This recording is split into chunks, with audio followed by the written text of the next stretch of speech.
लेखानगर परिसरातील रेश्मा वाईन्स समोर उड्डाण पुलालगत पिण्याच्या पाण्याच्या पाईपलाईनला गेल्या 6 ते 7 दिवसांपासून गळती लागली आहे। या गळतीमुळे दररोज हजारो लिटर पिण्याचं पाणी वाया जात असून महापालिका प्रशासनाचं याकडे दुर्लक्ष होत असल्याचा आरोप स्थानिक नागरिकांनी केलाय।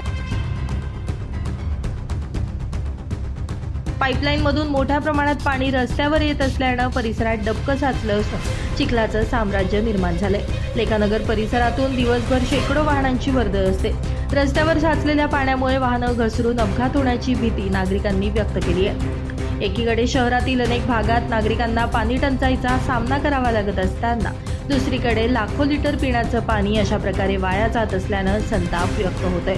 गेल्या आठवड्यापासून गळती सुरू असतानाही संबंधित महापालिका कर्मचारी आणि अधिकाऱ्यांकडून अद्याप ठोस उपाययोजना करण्यात आलेली नसल्याचा आरोप नागरिकांनी केलाय। पाण्याची ही गळती तातडीनं थांबवून रस्त्यावर साचलेलं पाणी आणि चिखल हटवावा आणि भविष्यात अशा प्रकारे पाणी वाया जाणार नाही याची कायमस्वरूपी उपाययोजना करावी अशी मागणी स्थानिक नागरिकांकडून करण्यात येते। नितीन चव्हाण, पंचनामा न्यूज, सिडको।